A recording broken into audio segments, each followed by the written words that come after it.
Good evening, everybody. And with these lights up here, it's like there's nobody out there. So anyway, great to see you, and thank you for coming to the 50th anniversary event for the Energy Systems Innovation Center here at Washington State University.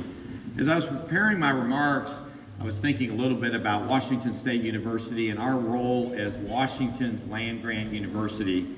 And I think it's really important when we think about things like power engineering and engineering to look back a little bit historically.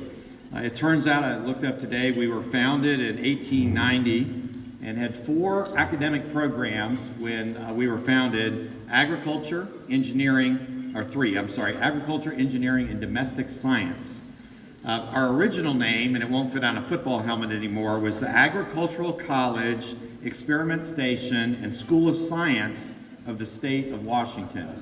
So I suggested to our athletic director we put that on our jerseys, and he wouldn't return my call. But I think if we look at the purpose of land-grant institutions and why they were founded, it was to give people that opportunity to go and get a practical degree focused around things like agriculture, science, military science, and engineering, if you look back at the original Land-Grant Act. So today we happen to have a Board of Regents meeting, and as we look at what Washington State University continues to grow in the area of a land-grant university, today we approved an $80 million new engineering building called Schweitzer Hall, thanks to Ed and Beatrice Schweitzer. We also approved a $125 million USDA Connors Research Facility, be one of the most modern in the world.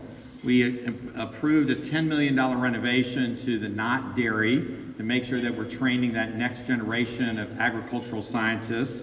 A $12 million renovation to the College of Veterinary Medicine, who are doing a simulation center to make sure that we're leading edge and training that next generation of veterinarians. And we continue to ask the legislature to fund new degrees in things like cybersecurity, data science, and analytics.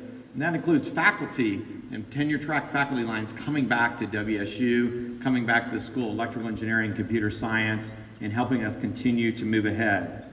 So today, I want to thank the industry who is here for the work that you all continue to do in making sure that our power engineering program at Washington State is doing research that's topical, that's needed, that's important, and it's timely.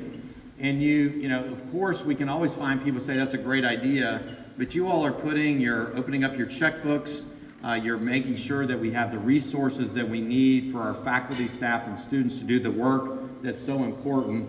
And the fact that you keep returning, and there were 50 years of celebration, says that the faculty and staff here continue to do amazing things. Currently, ESIC has 17 companies subscribing with 19 memberships. Some of the types of programs within ESIC include scholarships, curriculum discussions with industry, interactions including spring break practicums for our students, support of students to attend conferences and see what other people are doing, not just locally, regionally, but around the world, undergraduate teaching laboratory updates, ensuring that our students are seeing not just, sometimes it's important to see older equipment because you never know where you're going to work and what you're going to have, but you also need to see some of the state-of-the-art equipment as well and get experience with both. Also doing some seed grants as we hire new enterprising faculty members that have great ideas. Sometimes they just need a little money to go try something. All of these things are part of the ESIC program and have been for 50 years. The research done by ESIC is around $4 million on average, and it has a very distinguished set of faculty. We have 1 member on the faculty in the National Academy of Engineering, Professor Anjan Bose, 3 members in the Washington State Academy of Science, 4 IEEE fellows, and 4 faculty that have received major national or international IEEE awards. The operating simulator developed by Anjan is used in control centers virtually everywhere around the world.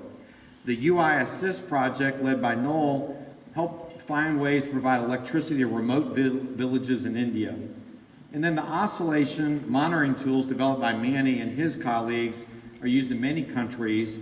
France used it to help synchronize Ukraine with the European grid at the start of their war with Russia. So we have folks that are working not just domestically, but are having that impact around the world.